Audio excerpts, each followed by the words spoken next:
Hello, one and all. I am Paladin Games, and welcome to Hearthstone Hearth Hour. And today, we're going to play some Paladin. I think we're going to play a control Paladin. I'll show you the one I'm using at the moment.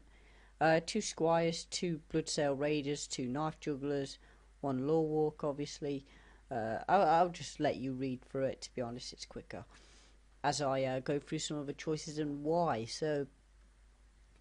The ones what might stick out as why, maybe, the one Blood Knight, I really like that. It has nice synergy with Argent Squires, the Tyrion, and just generally with the opponent stuff, obviously, as well. I think 2 is too much for it, though. So that's a quick overview of that card. A lot of this early game is just to sort of get early control going into the late game where you're sort of in a position where Avenging Wrath can do a lot more damage than you want it to.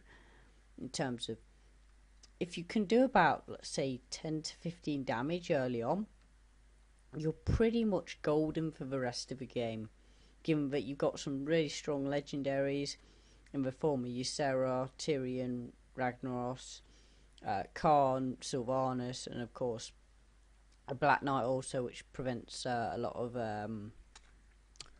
druids mainly. What I like to obviously play them, as well as mirror matches where it's great against the opponent's Tyrion. One Guardian, I think one Guardian's great, one Lay on Hands is great, you know, just for the heal. It tends to work pretty well. I think two Guardians I find always clogs my hands up and never works out in my favour. Lay on Hands, once again, 2's too much, I find. Once you've drawn 3 cards out of that one Lay on Hands, the likelihood is the second one will probably make you draw too much into a position where you might start fatiguing. So that's something you've got to take into account. Now then, mid-game we've got some sort of value stuff like Harvest Golems, True Silver, Blessing, of course. It's one of my favourites, definitely. And of course the Consecrate and Hammers, which had some nice AoE. Now we haven't got a 5 in here. I've been thinking about trying to make some space for some Azors, Azor Drakes. I'm not sure what I might take out. Maybe the Guardian and the Lay on Hands. Maybe the Bloodsails, because I find the Bloodsails a lot of the time don't get the job done. I know a lot of people aren't a fan of Sword of Justice, but I find it tends to work pretty well, especially, you know, giving Law Walker a bit of beef to it as well helps out a lot. But yeah, we'll test it out and see how well we do. So I'm in a okay rank at the moment. I mean, it's not great. Could definitely be better. And we shall see in this first game how well this deck truly does. The early game means that it sort of has a reasonable matchup against Zoo, which is one of the main reasons for putting so much effort into that. Now I'm going to assume straight off the bat that this is going to be Miracle Rogue, which, to be honest, I think every deck has trouble with in a way. I won't need that Consecrate due to what he's playing, and I will take up that straight up assumption that he's playing that, because I just don't see players playing anything else. I mean, I know tempo's a thing apparently, but I've never seen it. I've got to be honest. So what's his opening going to be here? He's not got an opening. I'll take advantage of that, to be honest. Coin definitely isn't a good card to play here, based on the fact that obviously I can get value straight away at next turn. I try and make sure that if the opponent isn't able to make that early move, that I'm able to sort of force them into a corner and sort of pressurise them a bit. Now, because he is playing Miracle Rogue, that is one of the key factors to why I did coin there. I know that he hasn't got much early game. It's very much dependent on shivs and stuff like that, which can do the 1 damages. At 3, he could have potentially done something, but here he has gone with Leponome. So maybe this will be major value here if it can knife into him. And it did. So that has paid dividends no end. And it's going to put him in a really troubled spot here, because the best he might be able to, maybe he's got ooh. Oh! Yes! That's going to really put him in a nasty spot now. And I'm going to make it worse for him by playing this. I should have really took that out, really. That was a misplay on my part.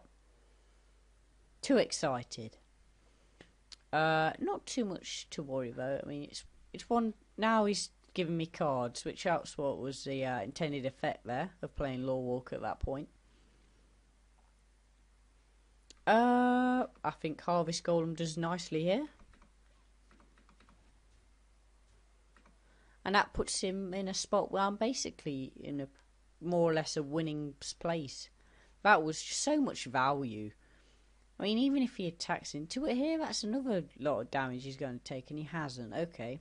He's Blade Flurrying. Okay, that gives me a Blade Flurry. Not that it's useful, admittedly, but still. If anything, it sort of clogs my hand up a little.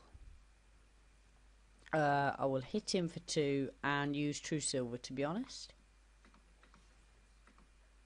Just because that continues to ramp up the pressure. Obviously, I don't want to use his spells yet until they're in a place where they could potentially beat him. Now, next turn, Avenging Wrath could be a possibility depending on what he plays. So we've got to look out for that, but this could well and truly easily be the first easy victory of the day, which would be nice. Playing a serious deck today.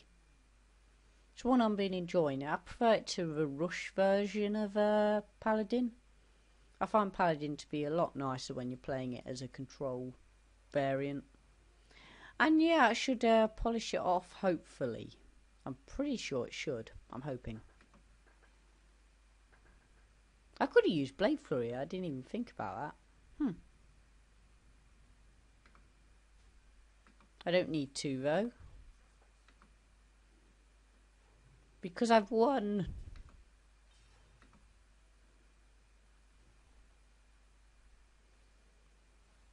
And that will leave a bad taste in his mouth.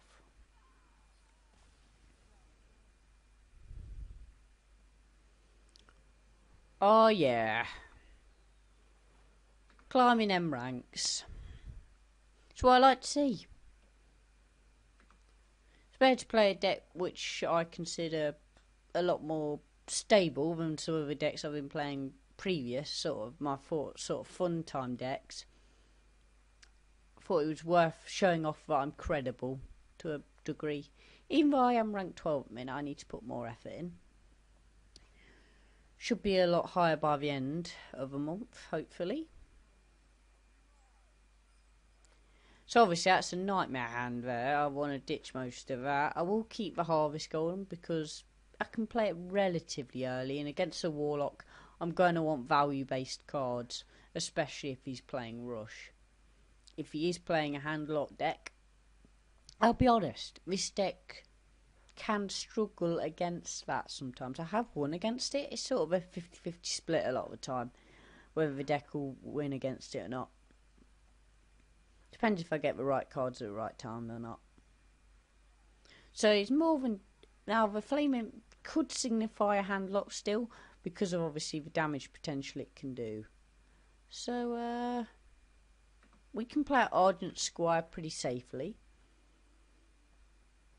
Just try and coax out any sort of 2 1s he might have. Kind of keeps them back a bit, I suppose. So this is more than definitely a rush now.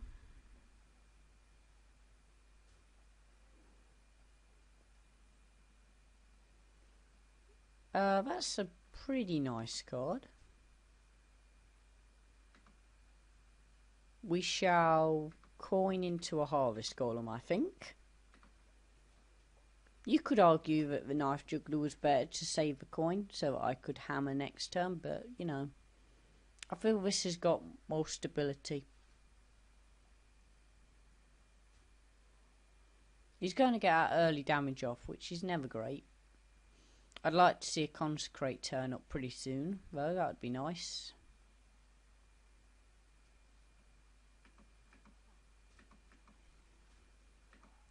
So there, we've got through his first sort of defence, as it were. We're in a position now where we really need to take control soon, before it gets out of control, because it's starting to get that way. And another taunt would be a disaster.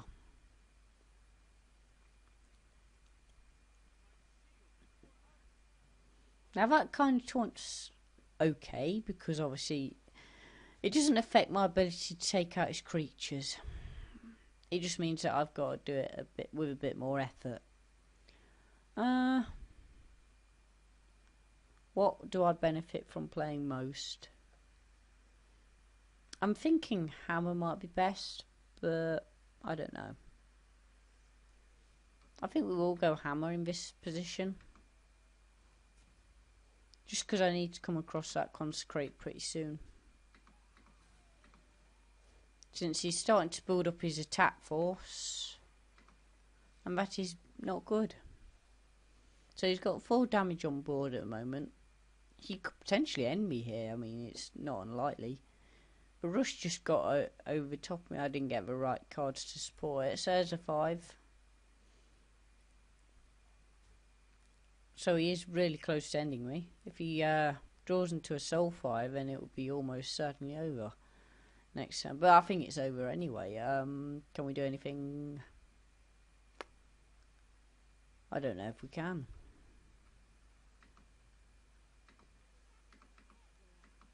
I'll do that just to see what happens from that. I think I'm dead though. We could. I don't even.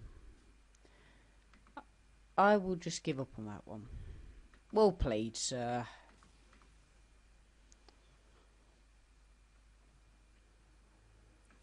So a quick win and then a quick defeat. It's going well. 1 for 1, I suppose that's not bad. Could be worse. I'll probably try another version with a Zordrake to see if it works better. I feel that, you know, missing that 5 spot is quite important. I just don't. I'll have to just play test which is best to take out.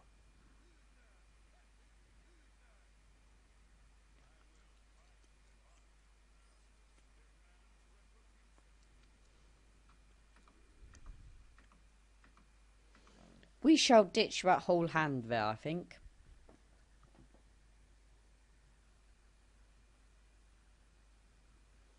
Just on the pure basis that, well, obviously it doesn't give us early plays. I've got to be honest, I'm really impulsive about that coin. Most of the time I will use it for my first turn play.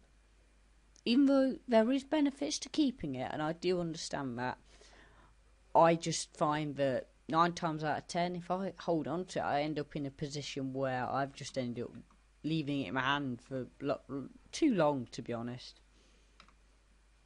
Not out of like wanting to like force myself not to use it, but more because of positions I've been in require a certain card to do it and don't need the coin to do so. I think the best thing to do is ignore it.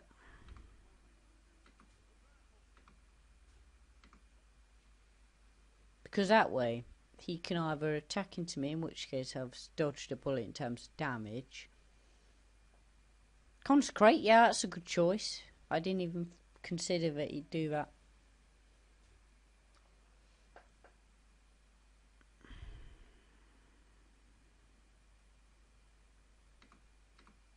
That was a shocking play on my part, not foreseeing that. However, I didn't lose too much there. This is the kind of position where the Blood Knight's nice to have. That is a knight, but it ain't the right knight. So we will attack into that. Attack into that. And just bring down some more minions. We kind of just need to keep ourselves on top of the opponent in terms of how he plays, because it seems like he's playing minion heavy so far. So he's trying to neutralise my Harvest Golem. That makes sense.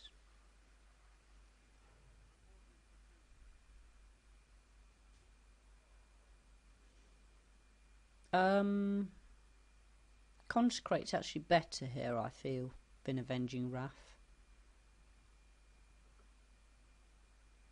Yeah, because I can get that off of it.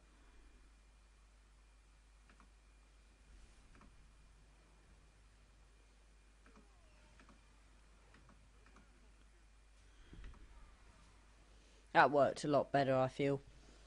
You could make arguments for Avenging Wrath, of course, but I feel that it will probably play a bigger part later in the game.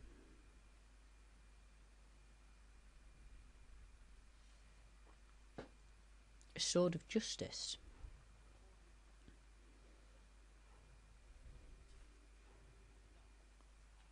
So he's getting some real value out of that Sword of Justice.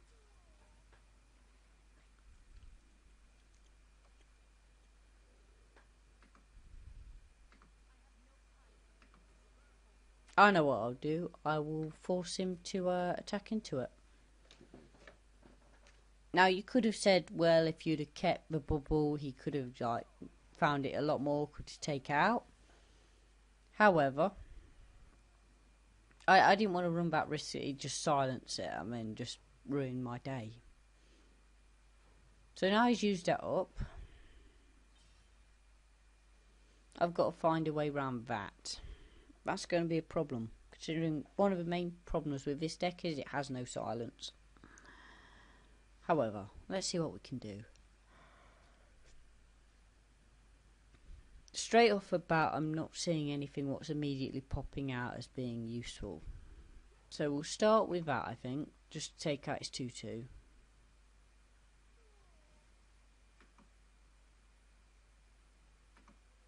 And then I think we'll do that. Just so it gives him sort of some targets. He could well consecrate, but I've got to do something, right? And then it sort of gives me room to play Blessing next turn if he doesn't deal with a Knife Juggler, which looks like he is.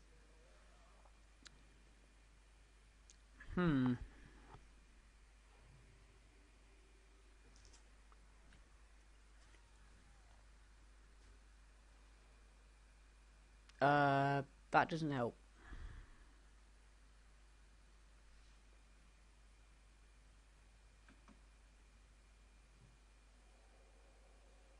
I think the best thing to do here is attack like that. Then do that. Because, the reason being, his True Silver's now in a position where he has to either waste it on this. Yeah, he can consecrate, of course. You can attack into it, which would obviously kind of ruin it. That was obviously a possibility, but, you know, you had to risk it, really. I'm running out of options, that's the problem. I've got no way of getting around that com. Him playing out was probably the best move he's made all game, because I can't do it about it.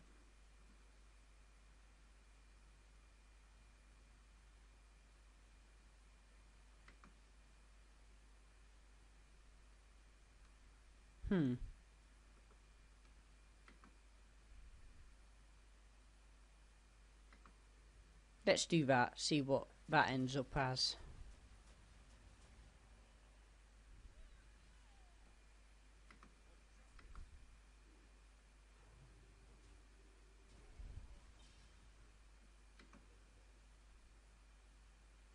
I think we'll have to do that. I kind of just had to throw everything at him there. I think we've lost it anyway, but, you know, that's the way it goes sometimes.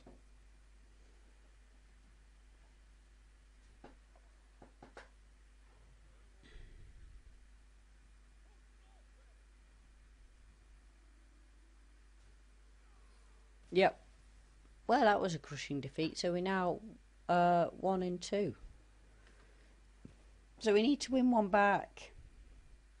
Things were looking so good at the start. Now it's all fell apart. Not good.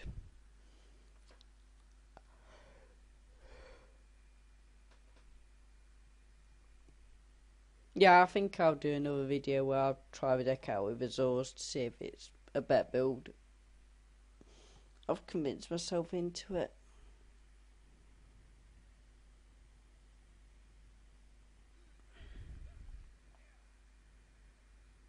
It's Garrosh, not Garrosh. What a troublemaker. What an absolute troublemaker.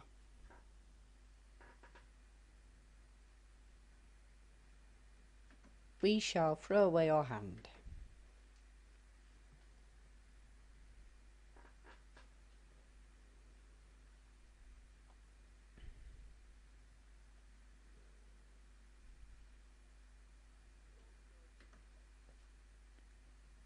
And this is not looking good. I think I'm pretty glad in the fact that I know he's probably going to be playing control. Because that's what all warriors are doing. Oh, I can't wait for Nax Ramos. Might just shake things up a lot. To be honest, that Death Rattle deck I built, it's made me actually enjoy playing Shaman. Which previously I couldn't care for. I just found the playstyle of them just dull, if I'm honest.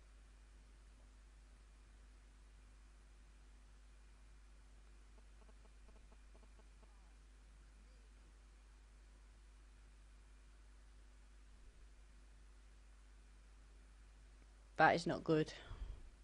He's got so much value off that. I knew that was obviously going to be a thing, but I wasn't expecting it to like happen in that capacity, I suppose. I think I've got no other choice than start ripping them to pieces. Just because I can't have them around. My consecrates don't quite do the job.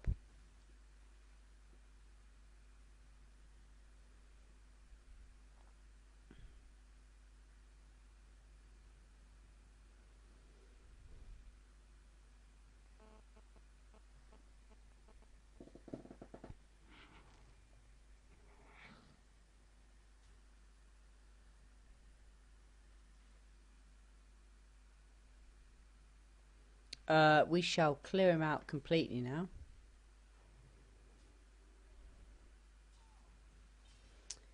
I think just a one opponent for him to deal with is just enough. The 1-1. 7 in hand.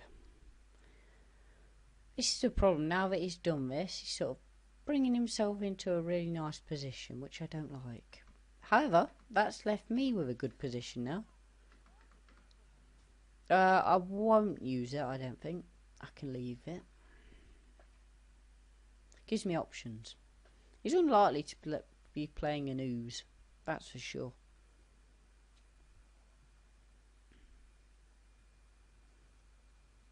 If he is, I will facepalm. Come on, we can do this. Shield block, so pretty standard tactics from him right now. Waiting for his Gramosh combo to come to fruition. He used a lot on that, I don't mind.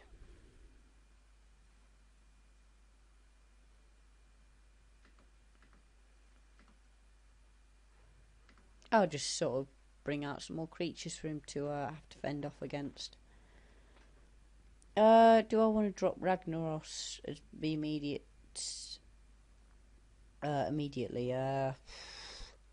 Potentially. I could see why I wouldn't like that, given that I can sort of take care of it immediately. Is he going to buff it? That was a waste for him.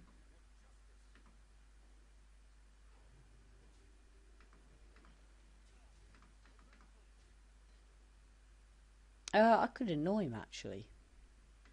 And I'd enjoy it as well.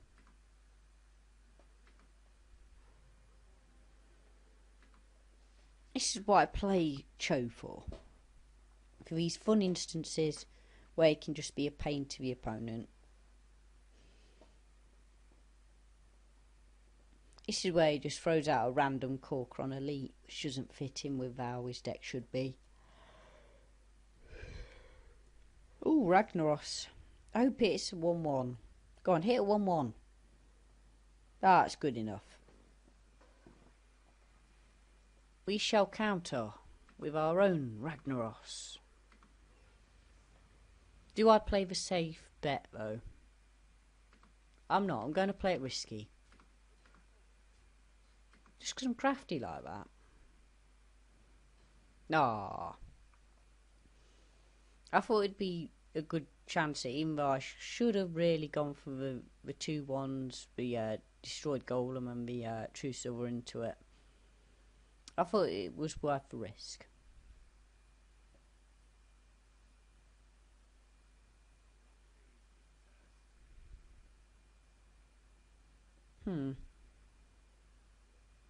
Is he going to spell it up again? Oh, he's got an execute.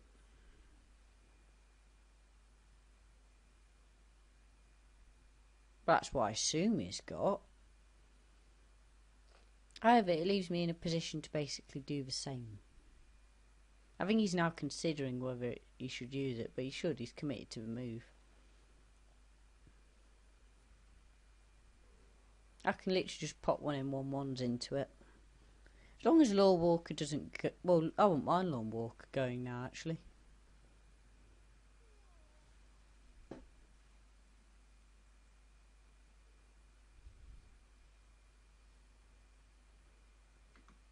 Right, so what we do here is... hit into his Frothing Berserker.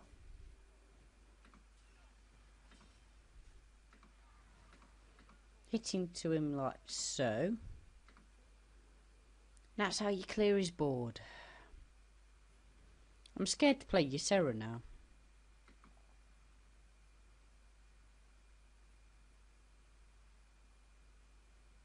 Should I do it?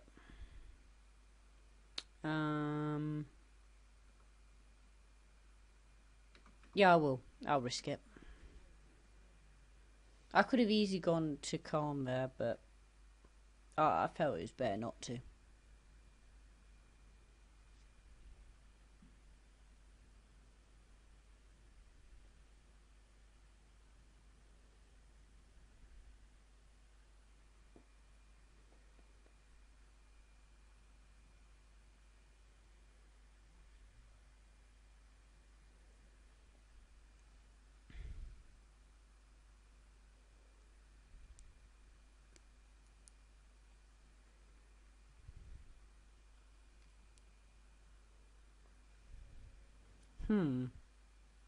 Well, there was the totally expected move.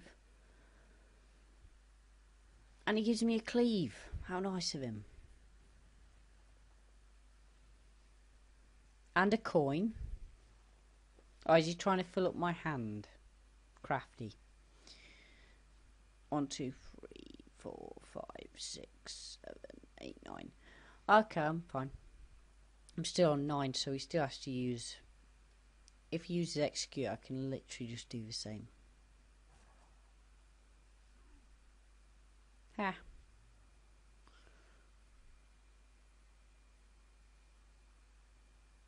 Oh, he's got the charge regardless, so he could.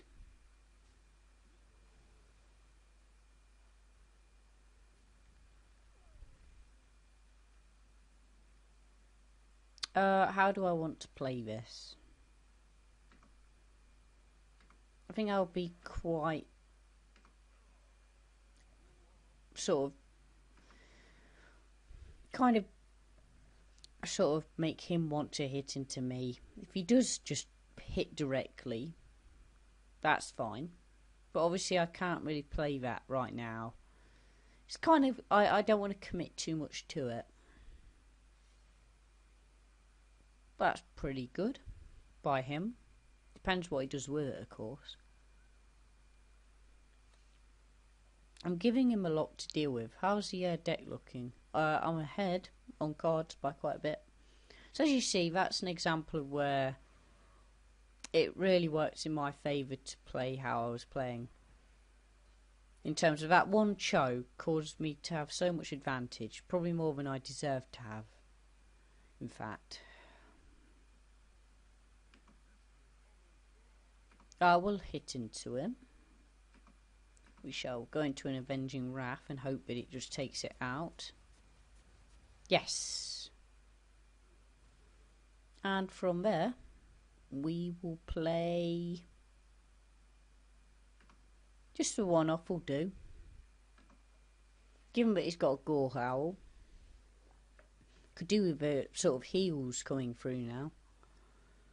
That would put me in a really strong position. He's got Barangeddon. That's lucky of him. I can obviously deal with it. It's annoying.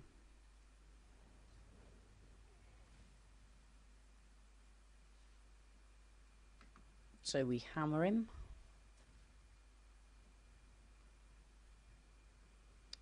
We do it again.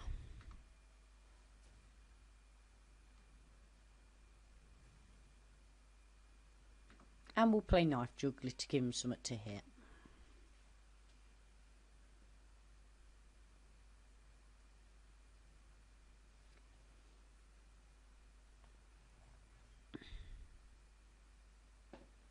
You'll be able to get a lot of value back from the Gore Howl, which I'm totally fine with.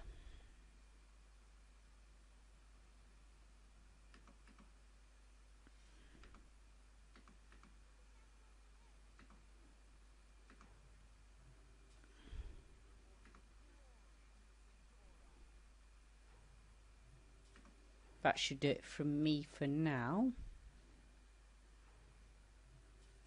Because I doubt he's playing a brawl, so sort of making a push in terms of a lot of minions at once makes sense to me.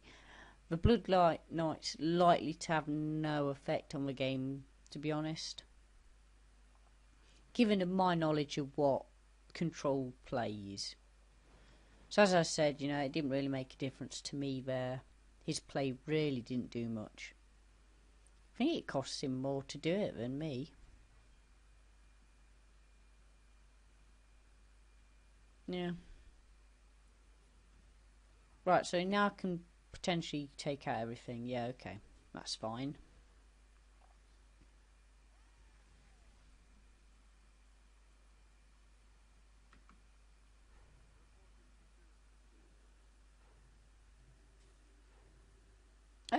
I can leave it there. That should keep me in a strong position. This is a nice way to end out the episode, to be honest, with this nice long-winded fight. Huh. That's kind of annoying.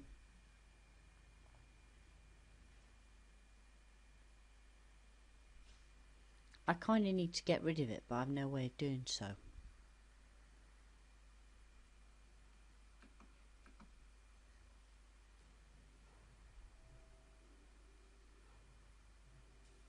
There. That's kind of my move for the turn. I'll play the sword, I think. Ysera could get him a lot of value here. I've got to neutralise that.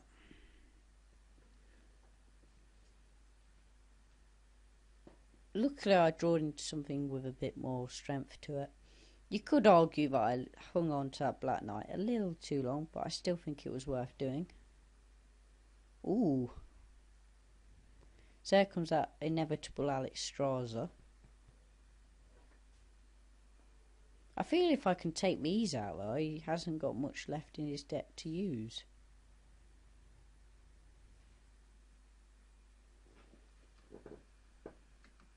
So let's start with a Consecrate.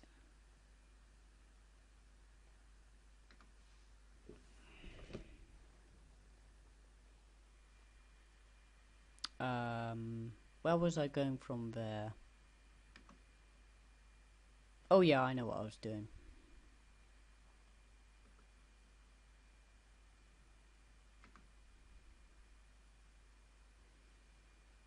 That brings him down further. We will hit into his Ysera like so. Oh, I've played it wrong. I've misplayed. No, I thought I had one more coin when I did so that I could Avenging Wrath. Pissed me off. Can't believe I made such a stupid misplay. Best I can do is that.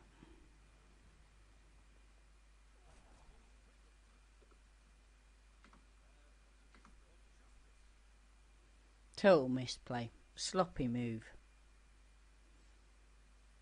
Total misplay. Well, I'm sorry it ended on quite a sour note there, guys. Really disappointed in myself after that one, I've got to be honest.